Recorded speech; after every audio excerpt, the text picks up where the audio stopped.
All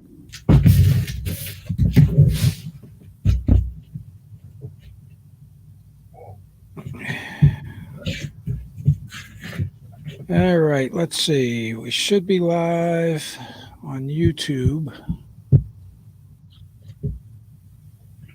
Go lay down, bud. Yep, we're live. All right, good deal.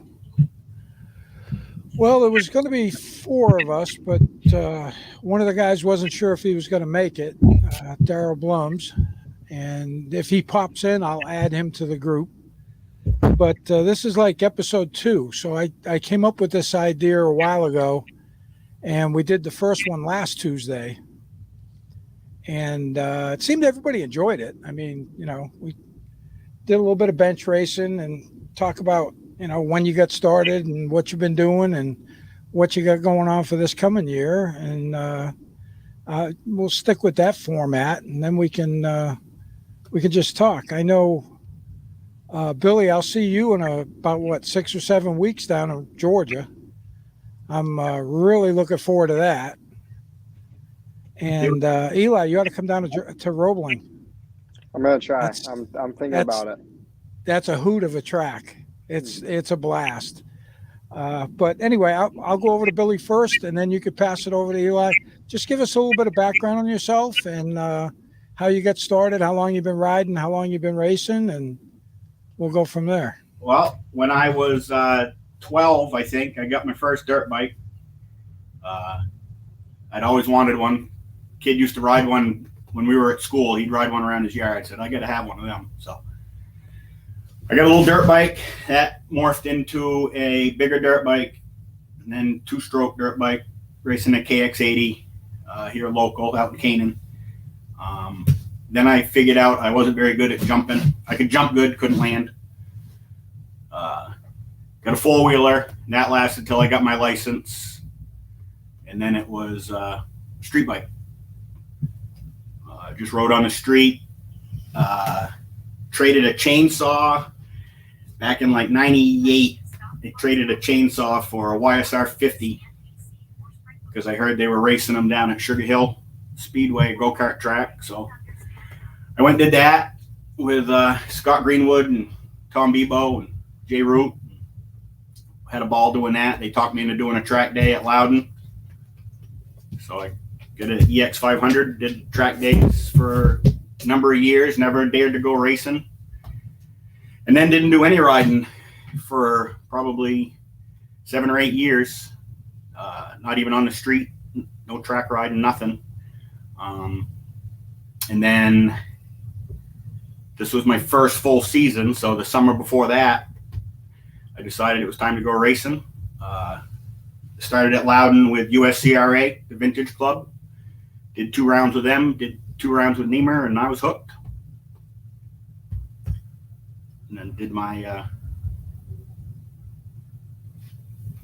Sorry, I was muted. So last season was your first full season. First full season. But you did really well for yourself. I did, chasing the kids on the 400s. And how many classes did you win? I think I got 5 championships. I should. Yeah, 5 out of 8. I didn't start a couple of the classes at the beginning of the season. I got goaded into doing the Formula 40 and the GTL mid-season. So nice. So yeah, that's not a bad first season. No, it was a lot bad at all. Yeah. And you're currently you get the CB behind you, and then you back in 06, a friend of a friend was racing at Loudon with the Vintage Club. I went down there to watch, and there had to have been 30 or 40 CB 350s on the grid. That looks like fun. I'm going to get one of them. So here it is. I haven't raced it yet, but I got one. Well, I'll be cheering you on down there at Roebling. Yeah. And Eli, I know I've met both of you at the track.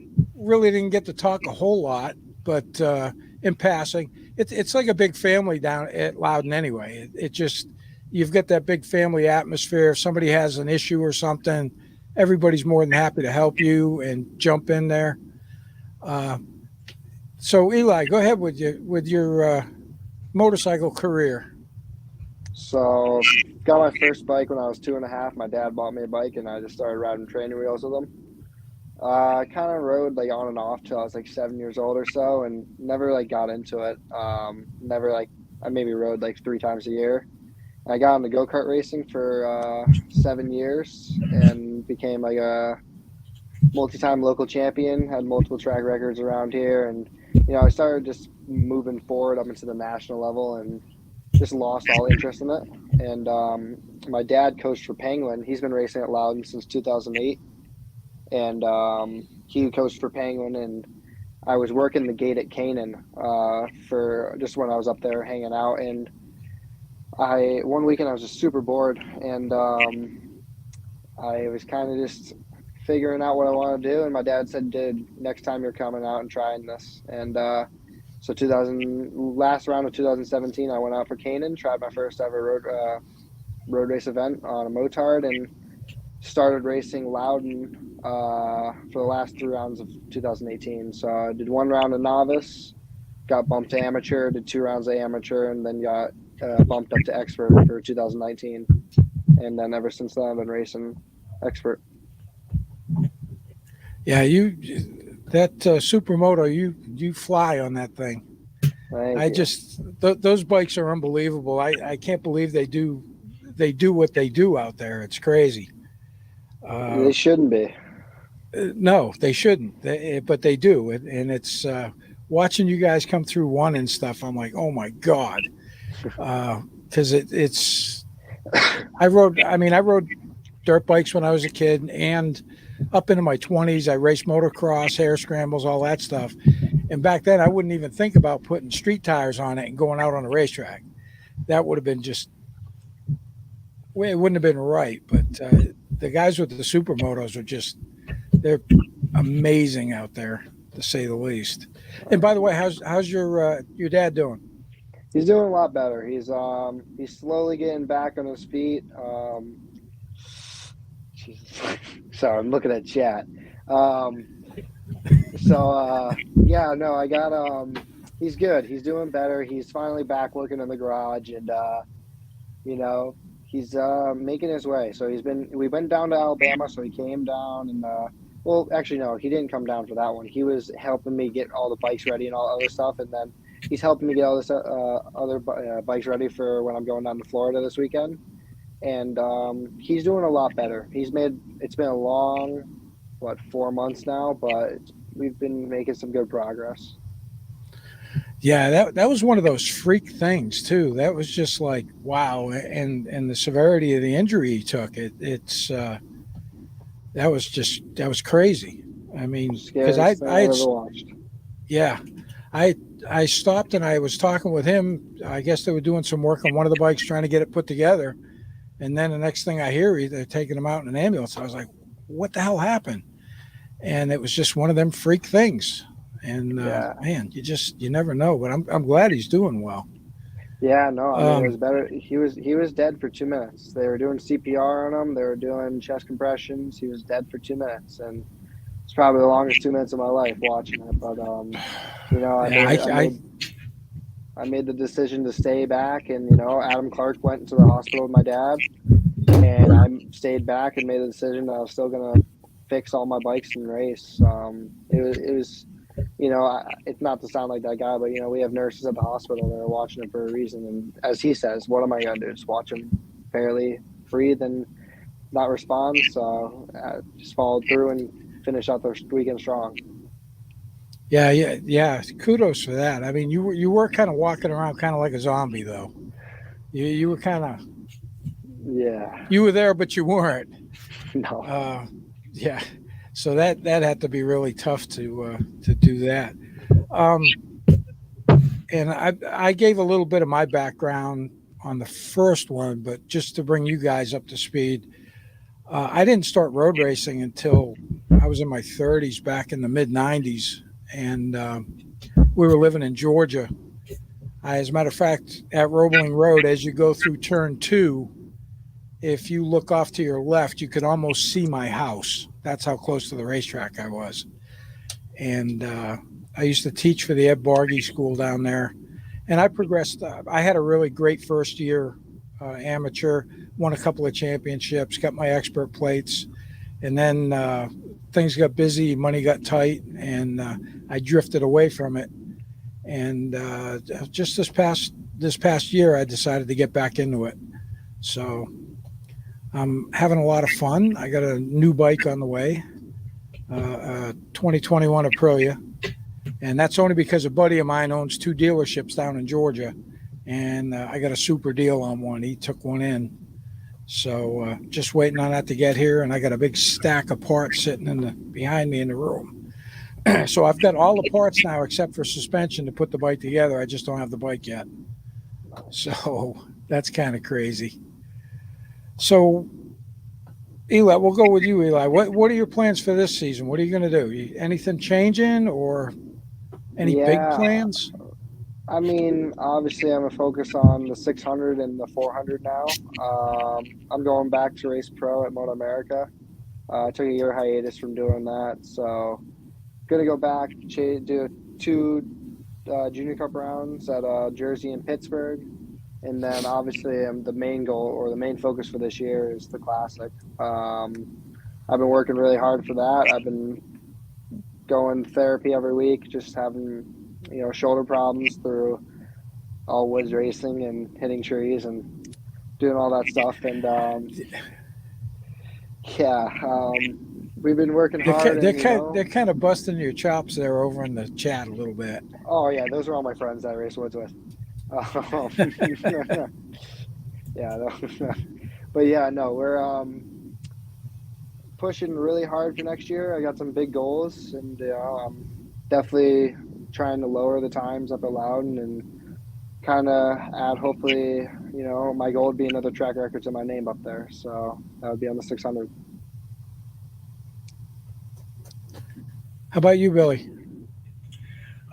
This year, I'm going to turn 50 at the end of the summer. So my goal is to go to the Vintage Festival at Barber with Arma. And to do that, you have to do 2 other events. So the plan is Roebling and CMP. And then now that New Jersey's back on the schedule, probably go there too. So I'm going to chase Arma around for this summer. And I'll still be at NEMRR, USCRA. Probably fewer classes, save some money. Yeah, there doesn't look like there's too. I don't think there's any conflicts that I could see with those 2. I know at Roebling, Ed Bargy's having a school on Thursday, and he's invited me to come down and be a track coach for him again. That I used to do with him years ago. Like I said, Roebling, I could probably ride that with my eyes closed. I put so many miles on that racetrack. I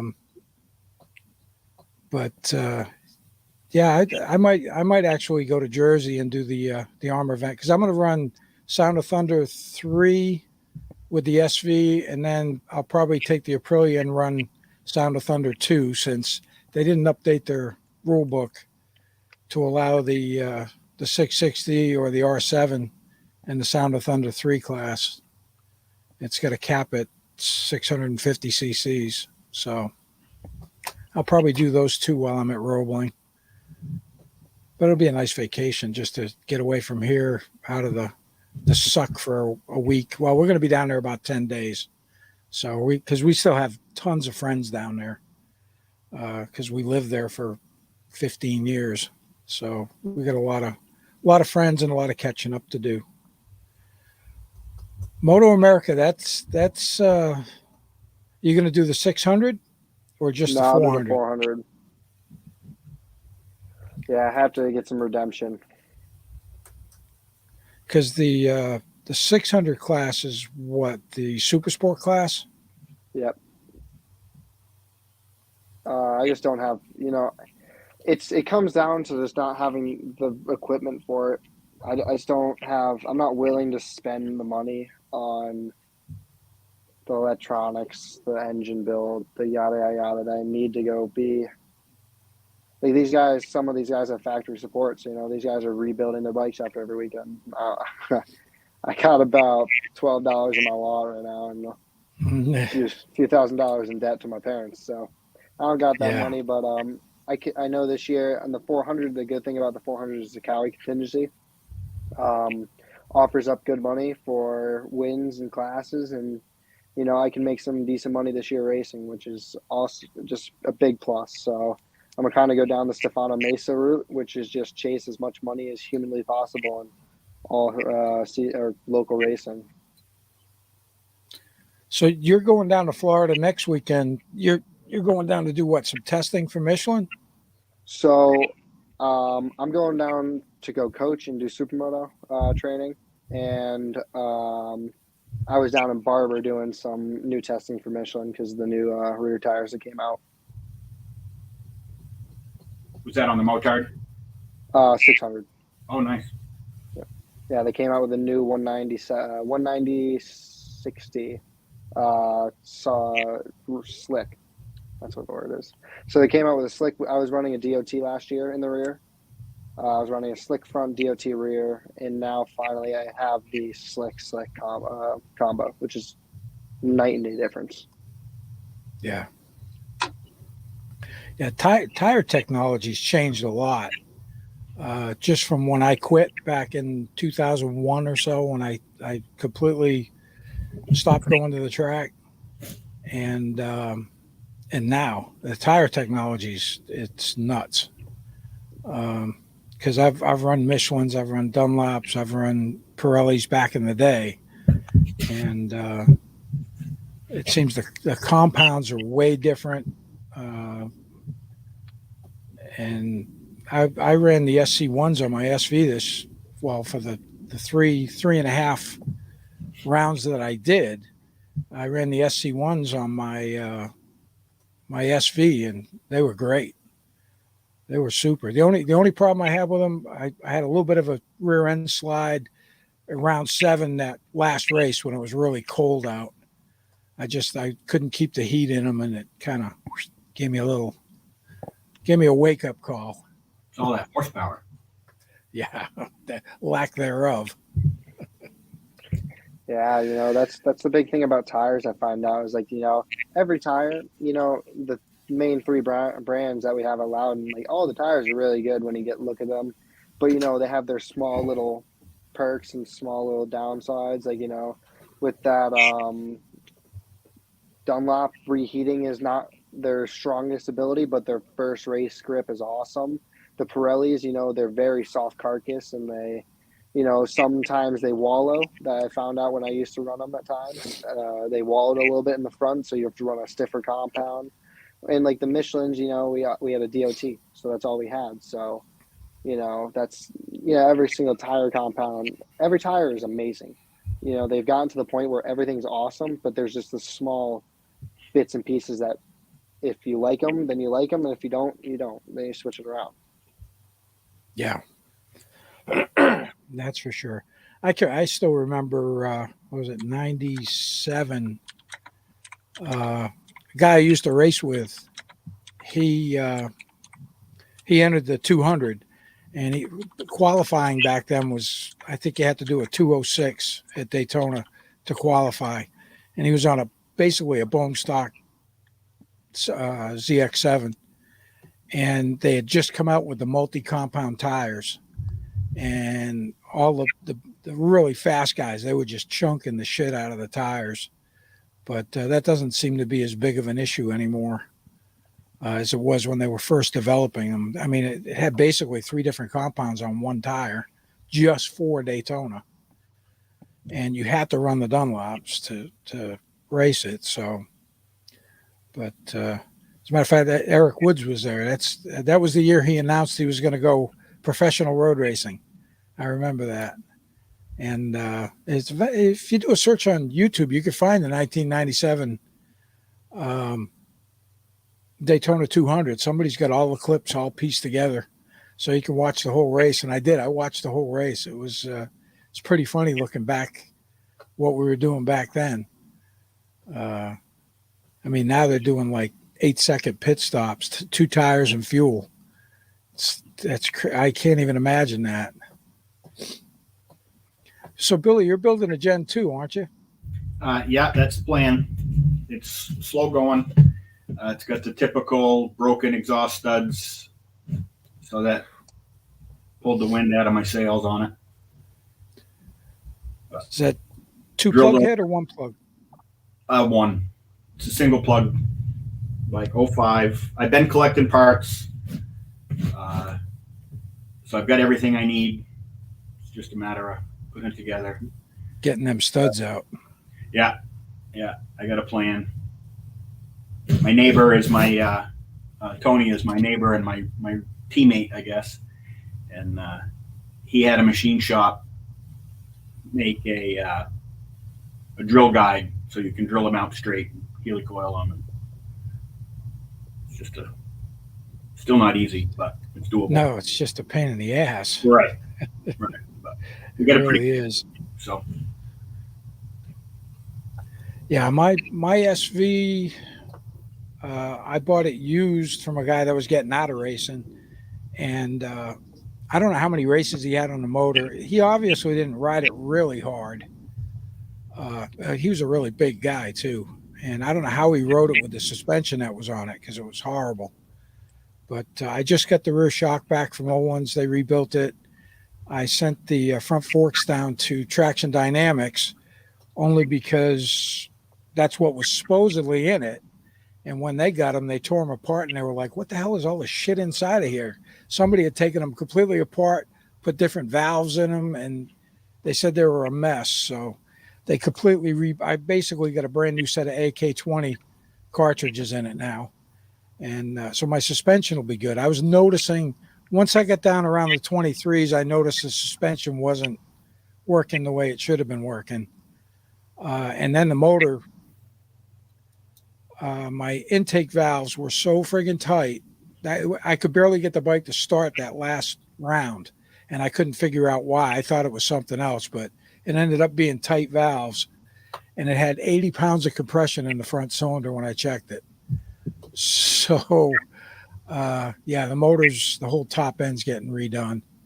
Pistons, rings, valves, everything on the top end. But some of the other stuff the guy did to the bike, it's got Carrillo H-beam rods in it. It's got one of those BDK race generators in it. I don't know if you've ever heard of them. It's like a $900 generator. He spent a lot of money on it. I just don't think he rode it to its full capability. Or he had some people do some sketchy shit to it. My championship winning bike, if you will, was an unknown mileage motor we pulled out of a $450 street bike. The only add-on I had on it was a light and flywheel, AK Fab light and flywheel. That was it. Stock clutch, no quick shifter. Just an old. Is that a carb bike? Yeah. Running the stock carburetors? Yeah. Yep. Stock front end. With Andriani cartridges and a Penske shock. Run it. Sicko. Yeah, I don't even know what I'm doing, really. Just go fast. As fast as I dare to. I adjusted the suspension once, didn't like it, put it back the way it was. It seems like Eli's got a fan club in the chat. They're all busting his stones. Yeah, these are all my friends. So, Eli, when you say you're going to chase contingency, is it just those 2 rounds, or are you going to chase CCS as well? All NEMRR. I have 2 CCS. There's 4 money classes at Loudon I can go for, which is the 500 Super Sport and Ultralight Superbike, and then also on top of that, the Dunlop, if they do the Dunlop thing for the Superbike race, 500 Superbike again, and then obviously Dash for Cash is another money race I can go for. So that's like kind of the main 4 races I'm doing this year, and then I'm also doing GTU for the first 2 rounds. Just for the I need the 20 minutes on the 600 to do testing for the classic. So I got to do that stuff for the first 2 rounds, and then I got the rest of the year. I mean, the main money rounds obviously the classic, and if they do money race for the 400 race there, and then the 2 Motor America rounds is where I can make some decent money. Well, good luck with that. Thank you. The It's going to be fun. Yeah, really. Go for the Bucks. What are you guys predicting for the Classic this year? You're going to see some big name people showing up. I guarantee you. For the kind of money that's going out. It's going to be exciting. It's going to be cool. I'm excited to see what shows up. But, Loudon's a hard track. It's no matter how much suspension data or how much chassis data you have, it's still, we have a little bit of that track knowledge. It's going to help a lot. I'm not doubting any of these guys because I've seen them ride before, and I've ridden with most of the guys down in the south. I'll see probably half the guys racing down south this weekend. But the Europeans I've heard that are coming over are some pretty big names, and it's going to be cool. It's going to come down to really, I think, in my opinion, equipment. I mean, everyone's going to have. There's the top of the field is going to all be at the same skill level. It's going to come down to if you got a good setup. If maybe you got a little more horsepower or torque, like in the V2, like that thing's got some gnarly torque. Same with the Gixxer 750. Those things got a lot of torque compared to that R6 that we have. So I think that's going to come down to that, and I feel like it's going to be a great race. I'm really excited for that. Yeah, it's going to be crazy for sure. And you talk about some of the guys from Moto America. Ben showed up there for round 7 on the 660, and he's turning like mid 14s, low 14s with it, and giving him a run for the cash for dash. Or what did he take? 3rd place, I think, on the 660. 12-1. Oh, 12. That's what I mean. Yeah, he's got like the track record for a lightweight bike. Yeah. Those things, that Twins bike is nuts. The Moto America bikes they have built are crazy. Everything, they're all like, I think he might have got a season out of that engine, but that the torque on those things are crazy. But he was railing that race, no matter what. He was out there ripping. I could hear him. I was like, this ain't gonna happen. He did. I was like, wow. That was like, yeah, that's right. It was a 112. 114. Yeah. I mean, that's you do that on a moto. Yeah, the record I hit in 21 was a 14.2. That's on a dirt bike. Yeah, basically. In the next lap, I ended up under my bike, but that was besides the point. You still got the record. Still do for now. And then we're gonna hopefully extend that 400 record this year as well. Is it the same bike you raced years ago, or is that something new you picked up this year? So I sold both of my 400s, one to Renee Franco and then one to Ryan Imbo for this year. They're running it this year, and then I bought my 400 the week of Loudon for the last round. I bought it Wednesday. I went to Pennsylvania, or my dad went to Pennsylvania. We picked it up. We drove it up to our house. Drove it up to Loudon on Thursday. On Friday, we spent about 5 hours changing a clutch, doing all the bike work just to make it somewhat rideable. The springs, it was a whole different. We ran Nitron on the 400 before, so we had all that data, but we had K-Tech on it, so we didn't have any clue of what springs to run or anything, and I could tell it was super soft, and I was bottoming out every single corner. But I was able to ride that week, the last round, and race that 400. Well, I hope to be able to put the 660 together for Roebling. I'm not going to have suspension for it though, because Rob told me it's due in mid-February. That's my luck with Öhlins. Every time I order Öhlins, it takes forever to get it. Yeah, I've never really used Olin's before. I've always been either Nitron, K-Tech, or Race Tech. I've had some good luck with the K-Tech stuff for this year with the 600, and I'm blessed to have a suspension guy that lives in my house, so Yeah, that he's kind been of helps. doing, yeah, a little bit. He's a suspension guy, engine builder, master mechanic, so it's kind of I'm grateful for him to be in my house and live here. So he's really helpful. He helps me out all the time with bike work and making sure my bikes are at the top. And so I've never really played around with any other suspension, but I've heard Olin's is good. You just have to make sure it's set for the right thing. Like with the supermoto guys, these guys that want to race it loud and like, oh man, I'll get Olin's because it's Olin's, but they would get set up for supermoto, which is not what we do. Set up for road racing. So you have to be really specific, but as long as you're really specific and you get all set, I've heard it's really good once it clicks. Yeah, I've been running Olin's for years and years, and I even got full Olin's on my. I got a 2018 uh, Ultra Bagger, and I got full Olin's on that. I got the inserts in the front, and I got the remote res on the back. And I'll tell you that the Harley handles really good with that stuff on there. I mean, for what it is, it's a road sofa, Yeah. but it rides so much smoother with decent suspension on it, unlike the rest of Harley Davidson's stuff. So let's see, where are we going from here? So Roebling, yeah. Eli, you should come down for that race. Have you ever raced there before? No, my dad has done ARMA there 2 years ago. He did it before the repave. So he went down and did the Motard class, the Sound of Thunder, or Sound of Singles.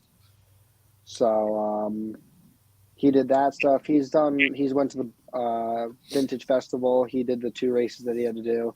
So he did like Roebling that year, and I think he did Jersey when they did it the last year. And then he went down to Bama for the Vintage Festival. So we'll try to figure Billy, something how out. about you? Have you ridden Roebling before?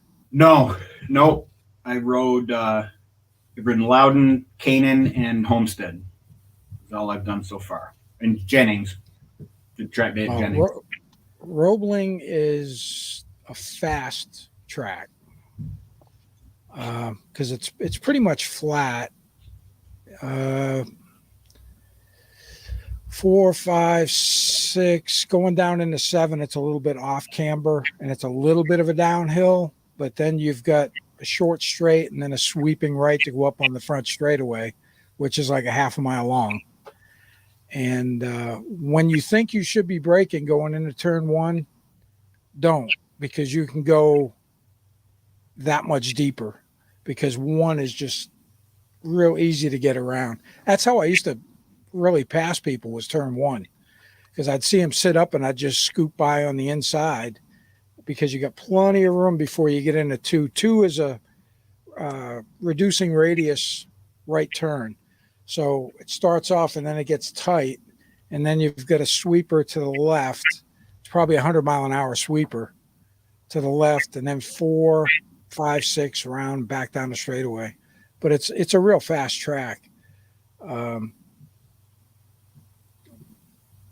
Back then on my 600, I was doing like 16s, but I heard, and that was after the last repave. Now it's been repaved again.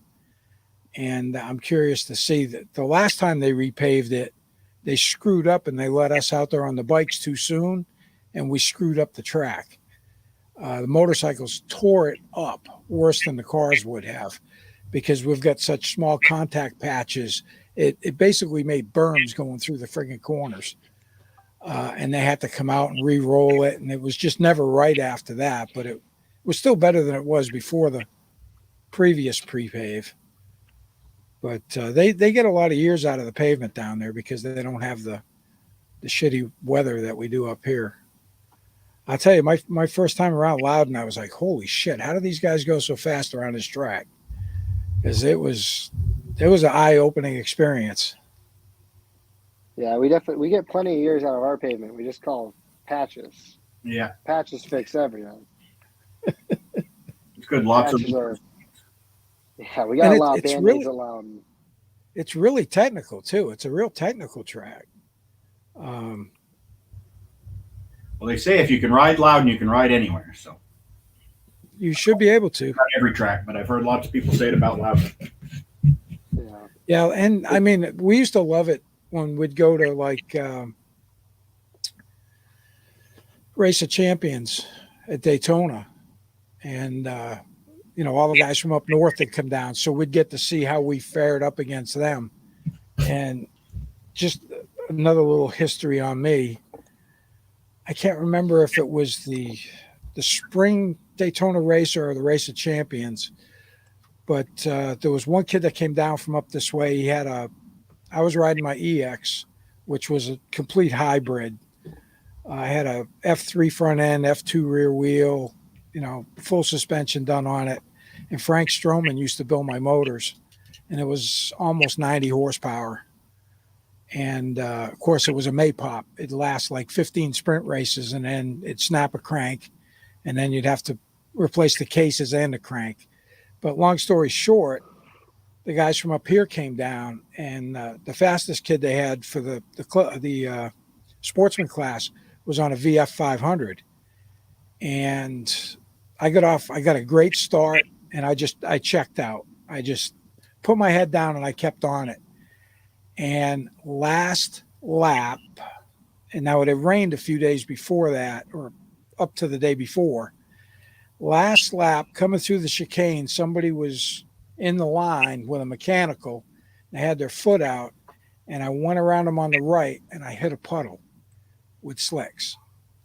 And I went from hero to zero, and I slid out of the chicane all the way up, bumped off the wall, and slid all the way back down into the grass. And that was my claim to fame. And then I came back for the next Race of Champions and managed a second place. But, man, I was pissed. Hero to zero and about 100 yards. But, shit happens. I'm not winning. Yeah. I think we've all had one of those moments before. Billy said he hasn't been down yet. This year. You've never. Oh, this year. Okay. Yeah, I made it through this year. No.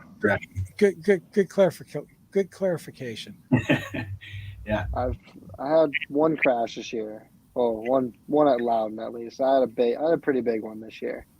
I had a high side out turn one, and I ended up at the watch stand in turn 1A. Oh. So that was on my motard. I'm going to have to try and get a background screen so I can put up the Loudon track so everybody can see it, see what we're talking about. Yeah. Because it's crazy.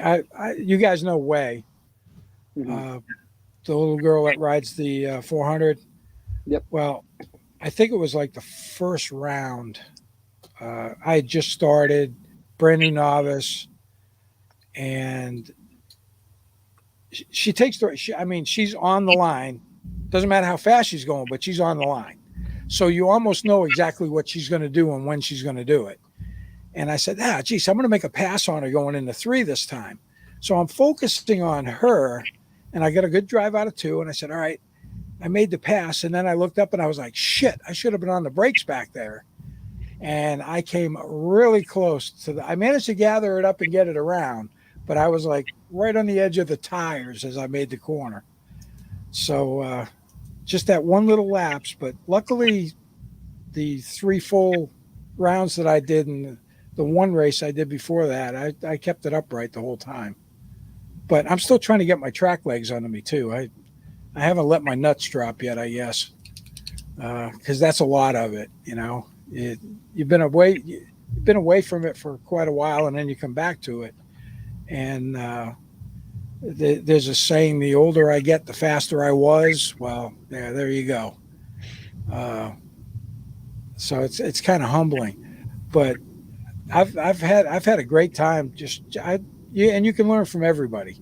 It doesn't matter whether you're an expert, an amateur, a novice, whatever. You can always learn something from somebody there. And which is great. And the attitude of everybody there is really good too. More so than like CCS from back when I was racing with them. They seem to have a lot of turmoil going on all the time. But I know another group now is running CCS, the ASRA or something. So I don't know if I'll make any CCS races this year, but I might. Yeah, CCS is gonna be cool. Yeah, the new ASRA guys are they're brand new at it, or at least they were at Homestead.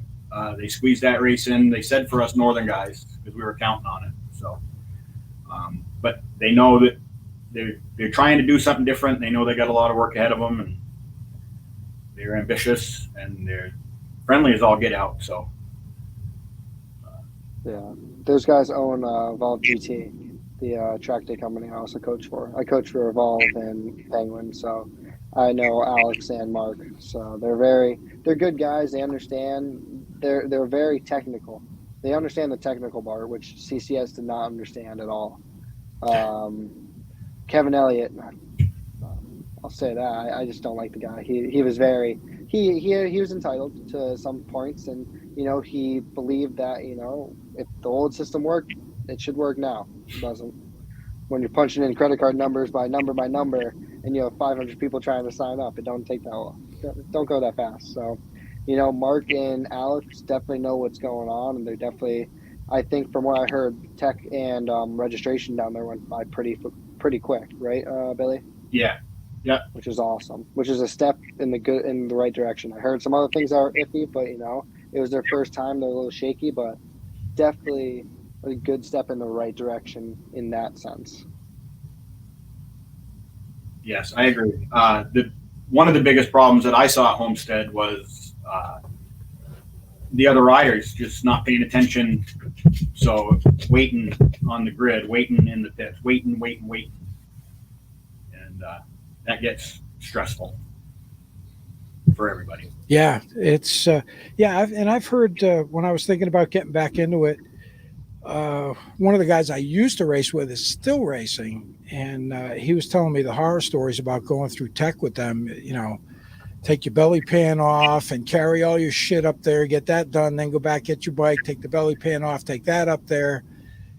He said it would take you an hour to get through tech just to get all your stuff checked. No, they had that streamlined. That's good. And I don't really remember the year before. I was pretty impressed. Well, I was really impressed with the novice program. I think that's a great program that NEMRR has. I think that's a really good way to start people out. Yeah. And I like the fact that they've got I like the set goals they have. Yeah. Because that was something totally foreign to me, because I had always raced WERA and CCS, and to go way back, NASB, they were the sanctioning body for all the big AMA races down in Daytona, because I did the 883 Cup races too for a while.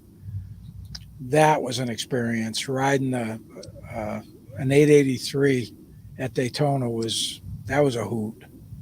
No. Yeah, I like NEMRR's advancement classifications with lap times. I think that's way better. I went to my first year racing. I went to Homestead, so I was a novice at Loudon.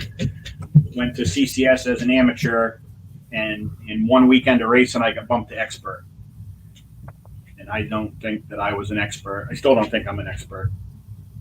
But I got white plates on my bike, so hopefully I get the okay from the NEMRR crew. I haven't put in the official paperwork yet, but I think your lap times would justify it, because I was watching you race, and you were smoking right along.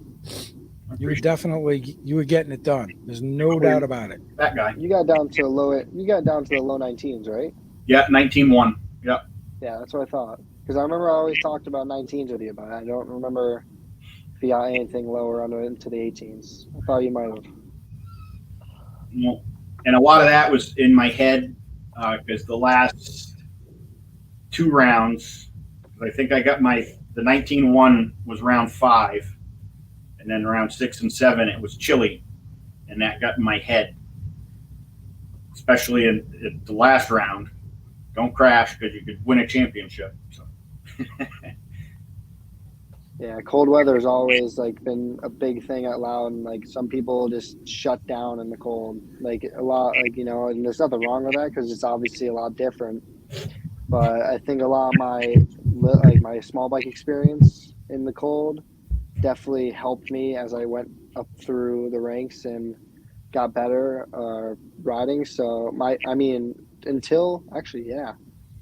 I think every single year I've raced, other than 2021, my personal best of the years came on the last round during the cold weather. I think, my last, other than 2021, because I ran my personal best in the last round this year as well.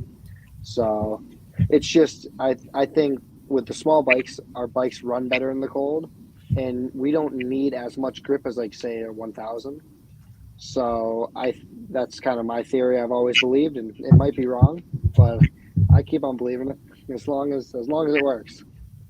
Well, my Pirelli guys say, and I put all my faith in them because they know way more than I'm ever going to, that a cold track has traction. But that goes against everything that your mind believes. Well, you think about, you warm your tires up, you got hot tires, and then you're going to put it on cold pavement. So everything your mind's telling you, this isn't going to work. And I got to thinking about it because I remember one race we did at Roebling. It was a January. I don't know if it was a race it was a race. It was like the end of January, and we had freezing rain. And I came off the track with ice on my front fender. But it didn't freeze on the ground. The ground was warm enough to keep it from freezing on the ground. But anything above that, because of the wind chill flying down the straightaways, I actually had ice on my front fender and on the front of my fairing. I got pictures of it around here somewhere. It was like nuts. But that was like a really cold winter for Georgia, because I'm expecting mid-February, it's probably going to be mid to upper 60s, possibly low 70s. So I'm keeping my fingers crossed. I like the 60s. Yeah. 60s is good. The bike runs better too. Yeah. That cooler air works much better on the bike. Well, that's the same thing that we always it's funny because it goes back on it. We're going down there like, oh man, it's 60s, it's awesome. But during the last round when it's 60, you're like, oh my god, we're gonna die. It's cold. What am I doing?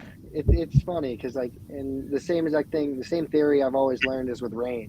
If it's 70 degrees and it starts sprinkling, I won't stop until I feel a slip, because if it's sprinkling, it will evaporate. Until I feel the front end push or the rear end slip more than it usually does, then that's when I'll start waiting for the rain flag. But that's kind of like two of the theories I've always learned. When the cold is not that bad with the small bikes or even the 600. I don't remember how cold it was on Saturday of the last round, but during the dash, the grip was at an all-time high. So, I feel like it's almost worse during like the mid-year, like July. I think that's like when the worst traction is, because it's a more of a sweaty track instead of a. Gets greasy. Yeah, it's very grease. Yep. Yeah. I heard Plus some science about it. Didn't make any sense to me. And you've got like about 6 different compounds of pavement at Loudon too. I mean, it's because I did like a partial track walk, and I'm like, wait a minute, that's a different compound than that, but it looks like it was laid about the same time. But then that is a patch, which is a totally different compound. So there's all kinds of different compounds they use for racetrack material, but I think they just get whatever they can get and they just throw it out there. Yeah, I try doing a track walk every single weekend, no matter what. Every weekend at Loudon, I do a full track walk. If it's by myself or if it's with people while I'm teaching them. I always try going out there and seeing if anything's changed, or just, it's always good to get a little refresher and clear your mind while you're out there walking the track, and kind of just being back. I don't know. For me, it gets me back in the element before I go out there and rip for the weekend. And it's a really good tool to go out there and, from racing woods, as all these guys make fun of me about, track walk is the most important thing you could ever do. You go out there, there should be no difference between that and road racing. Yeah, the track may not change every lap, but there might be small little bits and pieces that are different than the time you were there the week before from NASCAR coming through and ripping up.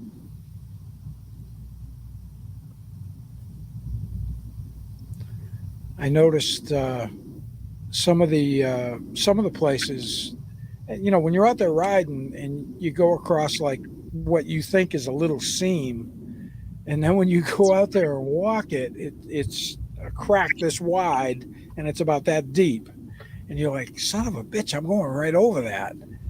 And it's kind of crazy when you do the track walk for the first time and you don't realize, of course, you're going by so fast, it doesn't really have any effect on you other than the psychological effect of knowing that it's there now. It's like, holy shit, I know that's there. I don't want to get caught up in it, but I don't think you ever would. But yeah, I'd like to see him kind of smooth out a few spots, but I like the bumps. Yeah, I hope not. In my favor, I hope they don't do it anytime before the Classic.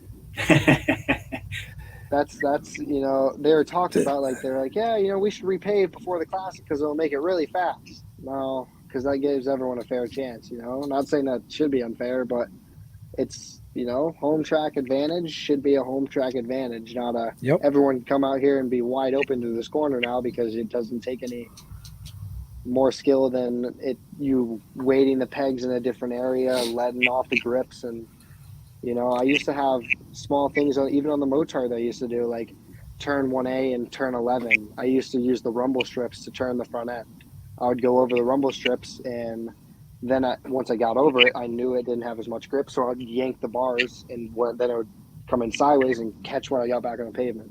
So it's just the small things that you learn over the time that if it repaved, then we wouldn't need it. Well, yeah, home track advantage is definitely a thing. So exactly how does the scheduling work, like on the during the Classic? Is it the Classic is its own race, I'm sure. Yes. And they do that on Sunday? That's like the so premier thing? Saturday. So you'll show up. It depends on if you do Penguin. I will be showing up there on Tuesday. Get our spots, whatever, unload. Then we have the 2-day Penguin School, which is Wednesday is only for students only, and then Thursday is for students and racer practice. Friday, we will have the Saturday race schedule, our normal race 1 through 15 on Friday. And then Saturday we'll start off, it will be the quote-unquote pro day, which is the 4 main classes. So we'll start off probably with practice in the morning, then we'll go into a qualifying session, then followed by the races. So it's 400. I know there's going to be a 400 twins hooligan class maybe, and then the 600 class will be the last race of the day, which instead of it being the normal 20 laps, it'll be a 25-lap race this year. And it's not fair to call it a 600 race, correct? I guess not. The super duper sport, I guess we can call it. That's fair. So, I mean, for me, it's a 600 race, but for the rest of them, it's a super duper sport. Right. These boys are pushing big horsepower. How many bikes that currently run the dash, let's say, how many of those bikes are more Moto America Super Sport rule? Like, do we have any of the big twins? Closest would be Ian with this. I don't know if it's a 765 or 675. I'm not sure. I know he has a lot of torque. I know he's got a lot of power in that bike. Yeah. So I don't What's that? know if that The one Triumph? would fit. Yeah, the Triumph. So that would probably be the closest. I don't know if Kevin Custer is. I don't know if that's a 750 or a 600 that he races, but no one really is close to like I think Ian might be high 130s, 140s with the horsepower. I know. I think from what I've heard, Harris Ducati pushed out 150 horsepower this year out of a super sport bike. So that's 765. Ian has a 765. All right, so that's probably I think that's allowed in the Moto America rules. I think you have to have a different ECU than what these guys are running. You have to have a special ECU. I think it's like not a retarded one, but I forgot the word, but they have a detuned one ECU that they're allowed to run with a different throttle that you have to run with fly by wire. So I think that's what they have to run, or that's what they have to run the V2. So I know there's a lot of changes you have to do, and then you can do a 2 mil overboard with the 600s, but it's not, in my opinion, it's not worth doing that for me for one race where I don't want to blow the thing up, because there's a better chance of a 2 mil overboard blowing up than say a super sport with a thinner head gasket. So you want me to believe that you don't have some special souped up motor ready to go for the classic? I will not have a souped up special motor for the classic. I'll have a whole bunch of MR12. That's about it. This year I pushed out 123 horsepower off MR12, and I'm hoping with maybe a thinner head gasket pushing into the low, like higher 120s. That would be the goal. But with Loudon, I've done the math. Power has a little bit. I think another 10 horsepower is a tenth at Loudon. That's what I've learned, because the middleweight track record is a 10.8. I think I had 140 horsepower. The 848 that Eric Wood ran, and then the 1098 that Eric Wood ran for the 10.4, I believe was like 180, 190. So there's only 4/10 difference, 40 horsepower difference there. That's my broken math that I've done. But I think that's kind of what the difference is. So if you really are riding 600 right, it should be competitive with the top guys anyway. It's just going to come down to the lap times and the consistency. I think traffic is an issue. Go ahead, Billy. Getting through the traffic. Yeah, it depends on how many people do show up. If we do have all these guys saying that they're going to show up. I don't know how much lap traffic there will be, but say I only personally believe maybe like 15 guys 15 pro big name guys will show up. I'm thinking around that. And then, it's more the fact for the locals. So say there's 36 spots. Say all these guys show up. We have like barely any locals racing it, which is sure, I mean, no problem with that. It's just more of the fact we're looking at it from their perspective. Like, these guys are, you want to race the 100th Classic and be part of your home race and the biggest race that you've ever had, and you can't even qualify for it, compared to where you can qualify for it, but you might get in the way about lap 7, probably 15. So you never know. There's going to be pluses and minuses of both outcomes. I know for sure that whole entire local prize thing, there's only a few guys that are able to get it anyway, which is definitely a plus for us. I think it's great they did that. Yeah. Because I think Scott qualifies for it. Me, Scott, Eric, Paul, Ian, and all the guys that raced like the middleweight this year qualified, but like Shane doesn't qualify, Ben doesn't qualify, Teague doesn't qualify. So just gives us a little more chance of getting a little bit of bread. Why don't Ben and Teague? They've been showing up. Ben only did 2 rounds this year. You have to do 3 rounds last year and then 2 rounds this year. So Teague only did 1 round last year, and I believe Ben only did 2 rounds. He might have done 3. If he did 3, then he's qualified, but they have a Moto America round that conflicts with round 1 So I don't know if they're going to give them a bypass because they're at Moto America or whatever it is. I don't know. They're local kids to me, so. Yeah, no, I mean, me, Ben, and Teague were like the three amigos. We all grew up. We all started at the same exact time at Canaan, and I think Teague started a year before me, and Ben started a weekend before me, and I started the weekend after Ben. And then we all grew up at the same time, just coming through it. So they just were able to get out and do more pro stuff and make a name for themselves. That's the big thing they were able to do, which is awesome. I'm super happy though. Well, hey, You're making a name for yourself. I'm trying. I'm trying my hardest. I got Yeah. more of the local name. Yeah, you'll do well. How much experience did you have on the 600? This year I had 4 rounds on it. But before that, before you showed up to race, Nothing. I bought the bike and then we spent 100 hours building it because the thing was kind of a little bit not set up. So we built everything. And I showed up for the Penguin Day on the round 4. Round 4 was the one. Yeah, round 4 after Classic. Of course, I had to come to the round a week before, puncturing my lung and breaking through 4 ribs. So I did that a week before.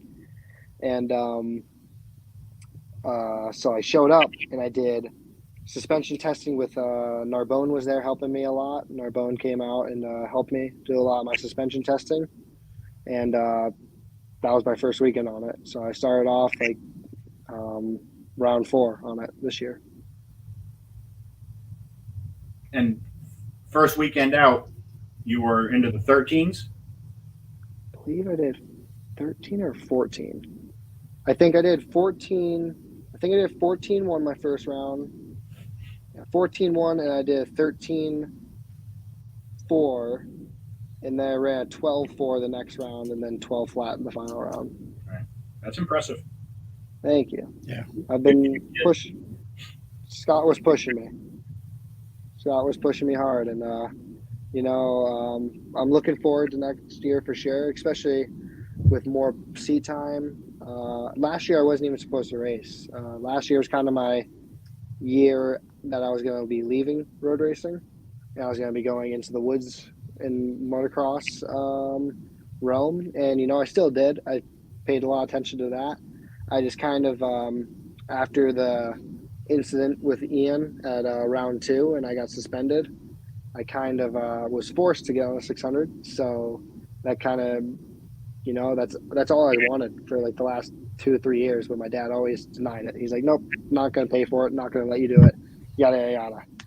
And the rule book said different, so I had to show up on it, and that kind of got my heart and soul back into road racing, and now I'm back all into it. Good. Yeah, and you're doing Super really well. excited. Thank you. Doing really Thank well. you. So I mean, you guys got more talent in your pinky than I ever had. I mean, when I took my road racing school from Ed back in the day, there was a kid in my class with me, a kid by the name of Jamie Hacking. Have either of you ever heard of him? I've heard the name. He was a big AMA superbike racer. He was a really big AMA superbike racer back in the day. But he was a young guy out of Cherokee, North Carolina, and did really well, but just never got that break to really, go all the way with it. But He crashed a lot. He made a lot of money, and then there was some other guys too that I knew that they had bad breaks. Steve Griggs broke his femur twice. He used to ride for Muzzy on a Kawasaki. He broke the track record at Roebling Road way back then. I don't even know what the track record is anymore. I know it's been broken since then. I think it's a 109, I believe. Yeah, it's something I got. The actual track record is held by like a go-kart at like 58 seconds.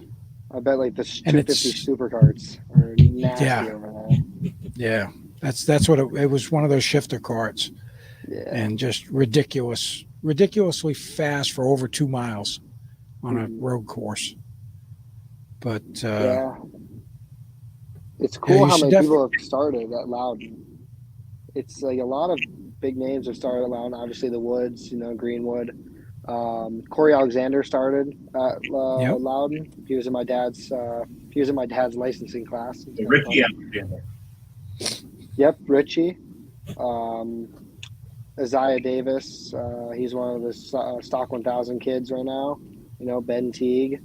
All these, just a lot more people than you think started up at Loudon and got their, it's crazy. You can see it, they're able to go to all these different tracks and ride it, and they come back here and they're like, yeah, no, this is a big a factor that helped me become the rider I am now. So, Yeah, because it's there's always cool.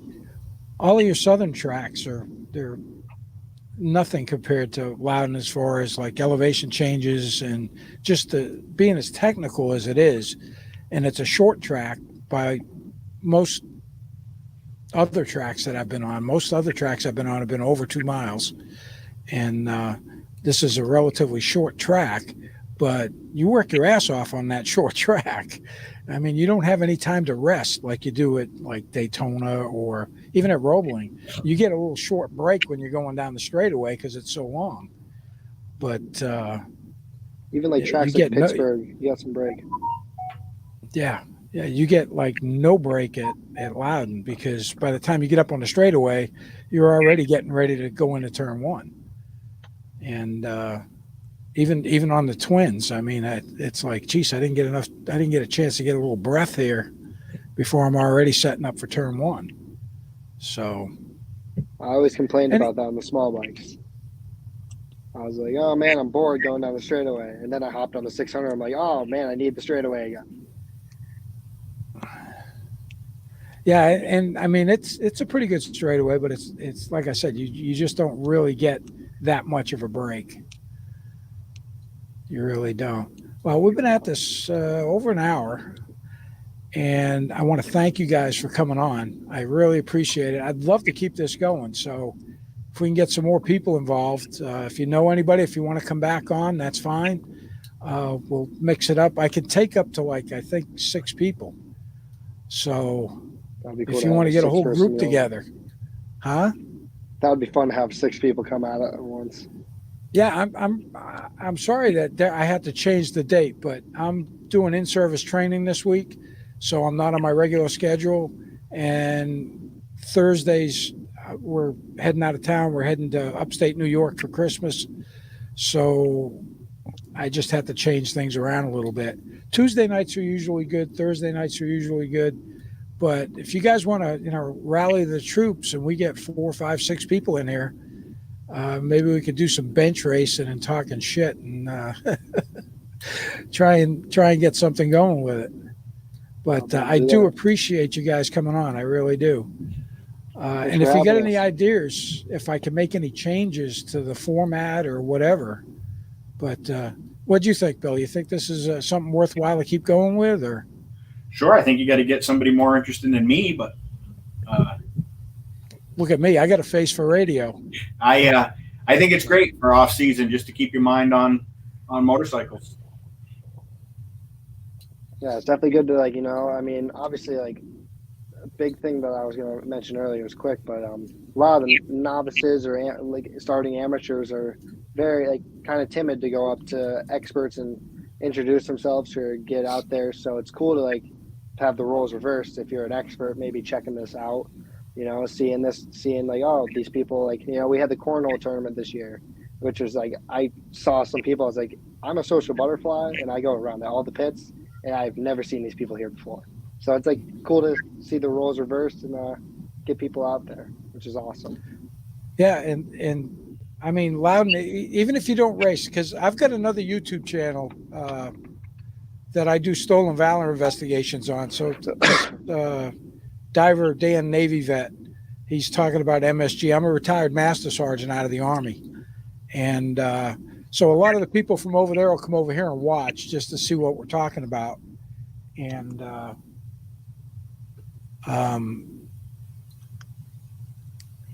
so that's why you see that weird stuff. But even if you don't have anything to do with motorcycling, if you're in the New Hampshire area and there's like the Loudon Classic, that would be a great time to come spectate, because it's just going to be wall-to-wall people. It's going to be a good time. It's a family environment. There's always something for the kids to do with the little electric motorcycles and all of that stuff. Cornhole tournaments. They had the Halloween thing going on.